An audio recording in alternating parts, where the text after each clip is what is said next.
নমস্কার বন্ধুরা, আমাদের মতো মধ্যবিত্ত বাঙালির বহুজনের ক্ষেত্রেই বিদেশ ভ্রমণ বলতে প্রথমে আমরা থাইল্যান্ডে গিয়ে থাকি। যদিও আমার ক্ষেত্রে বিদেশ ভ্রমণ প্রথমে থাইল্যান্ড হয়নি, কিন্তু থাইল্যান্ডের একটা ট্যুর আমি আপনাদের সামনে তুলে ধরছি। থাইল্যান্ড কেন যাবে? পাড়া প্রতিবেশী, বন্ধু বান্ধব, আত্মীয় স্বজন যাকেই বলবেন, এই শোন না, আমি না থাইল্যান্ড যাচ্ছি। ও থাইল্যান্ড যাচ্ছিস বলেই না আঁকাবাঁকা চোখে আপনার দিকে তাকাবে। তার কারণ হচ্ছে কিছু কিছু দুষ্টু কাজের জন্য থাইল্যান্ডের প্রচণ্ড বদনাম আছে। কিন্তু আমি আপনাকে অ্যাসিওরেন্স দিচ্ছি, আমার এই ভিডিও সিরিজটা যদি দেখেন, এত ভালো ফ্যামিলি ডেস্টিনেশন আমাদের মতো মধ্যবিত্তদের বাজেটের মধ্যে আর নেই। এবং আমি একটু কনভেনশনের বাইরে গিয়ে এই ট্যুরটা আপনাদের দেখাচ্ছি। নর্মালি আমাদের থাইল্যান্ড ট্যুর বেশ কয়েক রকমের হয়ে থাকে, যেমন ধরুন Bangkok Pattaya, Bangkok Krabi, Bangkok Phuket, Bangkok Pattaya Phuket, etcetera etcetera. আমার এখানে আছে প্রথমে সোজা ফিফি আইল্যান্ড, বডি ফেলে দাও, কয়েকদিন কাটিয়ে নিয়ে তারপর ওখান থেকে ফুকেট, বডি ফেলে দাও, কয়েকদিন কাটিয়ে নিয়ে তারপরে ব্যাংকক, বডি ফেলে দাও। 3টে মেন জায়গা, 5 দিন করে থাকা এবং তার সাথে খাওয়া দাওয়া, ঘোরা, বেড়ানো এবং এন্টায়ার ফ্যামিলির জন্য কি কি রকমের অ্যাট্রাকশান আছে সেগুলো আমি আপনাদের দেখাবো।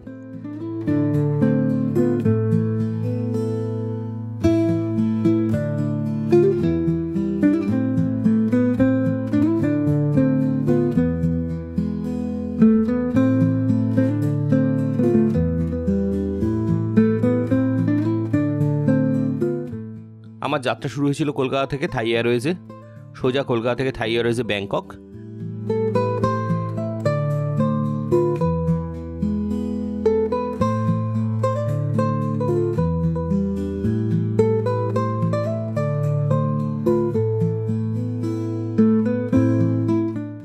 ব্যাংককে পৌঁছে ওখানে ঘন্টা 2 লে ওভার,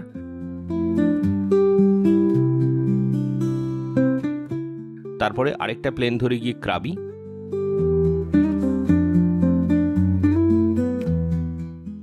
ক্রাবি জায়গাটা কিন্তু দারুণ। ক্রাবি একটা প্রভিন্স, ক্রাবি প্রভিন্সের মধ্যে ল্যান্ডেও জায়গা আছে, বা সমুদ্রের আইল্যান্ডও আছে। তা ফিফি আইল্যান্ডটা ক্রাবি প্রভিন্সেই পড়ে। প্রভিন্স মানে ধরে নিচ্ছি আমাদের দেশের রাজ্যের মতো আর কি, অনেকটা। অত ডিটেলে ঢুকছি না, ঢুকে লাভও নেই। ক্রাবিতে ক্লংজিলাত পিয়ার বলে একটা জেটি আছে, তা সেই ক্লংজিলাত পিয়ার থেকে ফেরি ধরলাম। ফেরি ধরে আমরা গিয়ে পৌঁছালাম ফিফিতে।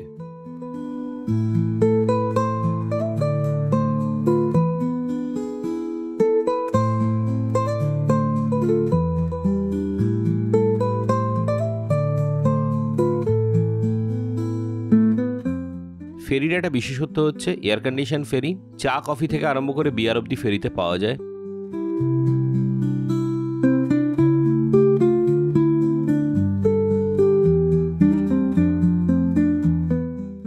ওপরে সুন্দর সানডেক টাইপের আছে।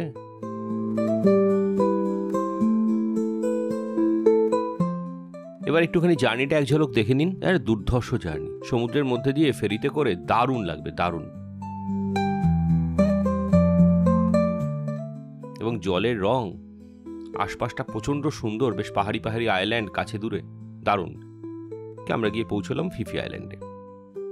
ফিফি আইল্যান্ডের অ্যাকচুয়াল নাম হচ্ছে কো ফিফি ডন এই আইল্যান্ডটা। আরেকটা আইল্যান্ড আছে কো ফিফি লে। কো মানে হচ্ছে থাইল্যান্ডে ওদের লোকাল ভাষায় দ্বীপ বা আইল্যান্ড।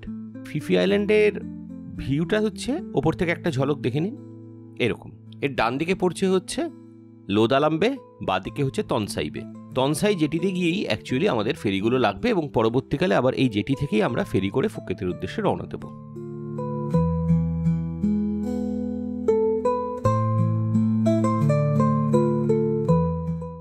এই তনসাইতে গিয়ে যখন পৌঁছালাম, আমি আগে থেকে booking.com হোটেল বুক করে রেখেছিলাম।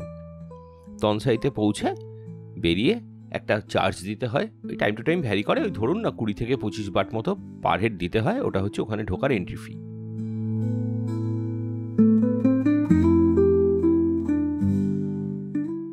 এইসব কাণ্ড কারখানা করে এবারে এগোতে থাকলাম আস্তে আস্তে আমাদের হোটেলের দিকে। সমুদ্রের ধার ধরে রাস্তা, বিউটিফুল। আগে ভিডিওটা দেখেছেন, আইল্যান্ডটা না পেটটা চাপা মতো, ওইখানেই সমস্ত হোটেল টোটেল, খাবারের দোকান, নাচ গান, হই হট্টগোল সব ওখানে। আর আশপাশগুলো পাহাড়, পাহাড়ের মাঝে মাঝে আনাচে কানাচে কিছু একটু এক্সোটিক রিসর্ট টাইপের আছে। কিন্তু ওইসব জায়গায় ঘোরার প্রেফার করিনি। দুটো কারণ, একটা হচ্ছে ওইখানে থাকলে না মেন লোকেশানে আসতে গেলে আপনাকে অনেকক্ষণ হাঁটতে হবে, কিংবা সমুদ্রের উপর দিয়ে নৌকো করে আসতে হবে। এবার ধরুন বাইরে একটু রাত অবধি কাটালাম, তারপরে কি করে যাব বলুন তো? নৌকো করে রাত্রিবেলা সমুদ্রের উপর দিয়ে গিয়ে কোথায় যাব? জলা জঙ্গলের জায়গায় আমি আর ওসব রিস্ক নিইনি, কাছাকাছির মধ্যেই ছিলাম এবং ওটাই দেখলাম সবচেয়ে ভালো। সকালবেলা উঠে বেরোলাম, চা খেলাম, ঘুরলাম ফিরলাম, সমুদ্রের ধারে গেলাম, এদিক ওদিক হেঁটে বেড়ালাম। এই টোটাল ব্যাপারটা এনজয় করতে গেলে কিন্তু এইসব লোকালিটিতে থাকাই ভালো, এবং এইসব লোকালিটিতে আপনি মোটামুটি আমাদের ইন্ডিয়ান কারেন্সিতে 3-3.5 হাজার টাকা থেকে অনওয়ার্ড হোটেল, রিসর্ট এটসেট্রা সব পেয়ে যাবেন। এবং আশেপাশে কোথাও ঘুরতে গেলে তার নৌকো বলুন, স্পিডবোট বলুন, এবং স্কুবা ডাইভ করতে গেলে তার সমস্ত অফিস সব কিছু এখানেই অ্যাভেলেবেল। এখানে যে আমাদের হোটেলটা ছিল, হোটেলের সামনে দেখুন, এই ফিফি আইল্যান্ডে আমরা রিমলে বলে একটা হোটেলে ছিলাম। হোটেলই বলছি, যদিও তার ভেতরে কটেজ আছে, সুইমিং পুল নেই, সামনেই সমুদ্র। সুইমিং পুল অ্যাকচুয়ালি লাগে না, কেননা সামনে এরকম নীল জলের সমুদ্র থাকতে সুইমিং পুলের খুব একটা দরকার লাগে না। এনিওয়ে, যার যেরকম পছন্দ, তা আমাদের বাজেটের মধ্যে এটা ফিট করেছিল, আমরা ছিলাম। একটা হালকা ঘরের ছবি দেখিয়ে দিচ্ছি, একদম নর্মাল যেরকম হওয়ার সেরকমই। ব্রেকফাস্ট কমপ্লিমেন্টারি ছিল, আমাদের ইন্ডিয়ান কারেন্সিতে 3,500 টাকা করে দিনে পড়েছে দুজনের, থাকা এবং ব্রেকফাস্ট কমপ্লিমেন্টারি নিয়ে।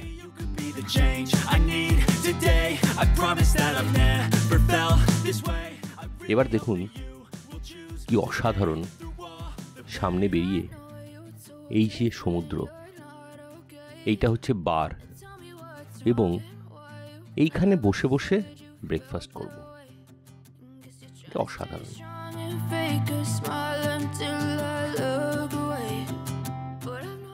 এরপরে একদিন আমরা ফিফি আইল্যান্ডে যে highest point, Phi Phi view point, সেখানে গেলাম।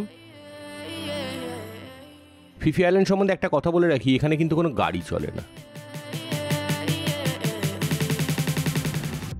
এই যে হাঁটাটা 3 থেকে 3.5 কিলোমিটার মতো হাঁটা, মোটামুটি ধরে নিন ঘন্টাখানেক 1.5 ঘন্টার মধ্যে পৌঁছে যাবেন, আস্তে আস্তে দেখতে দেখতে, ছবি তুলতে তুলতে, রাস্তা চিনতে চিনতে। এখানে একটা মজা আছে, জঙ্গলের মধ্যে দিয়ে হাঁটা তো, মাঝে মাঝে মার্কিং করা আছে, একটু দেখে দেখে যেতে হবে, কারণ খুব একটা রাস্তাঘাটে লোকজন পাওয়া যায় না।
ফিফি ভিউ পয়েন্টে গেলে এটা হচ্ছে আপনার ভিউ।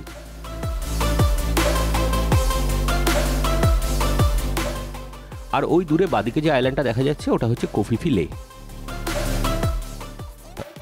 ওই আইল্যান্ডটার ডিটেল পরের ভিডিওতে দেখাবো। কিছু কিছু জায়গা আছে দেখার মতো, খুব সুন্দর।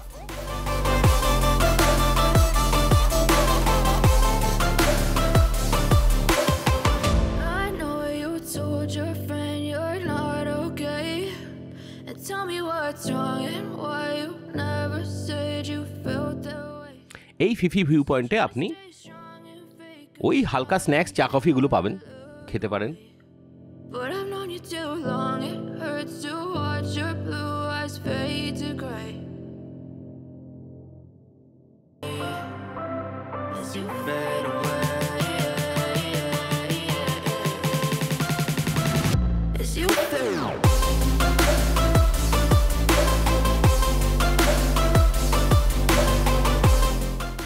আর নামার সময় যে রুট দিয়ে এসছেন সেই রুট দিয়ে না নেমে উল্টো দিকে একটা রাস্তা নেমে গেছে, দেখুন। এই সোজা এটা দিয়ে নেমে গেলে আরেকটা ভিউ পয়েন্ট আছে। সেই ভিউ পয়েন্টটা একটা ছোট্ট পার্ক মতো করা, ওখান থেকেও ভিউটা ভালো পাওয়া যায়, কিন্তু ওটা অনেক নিচে।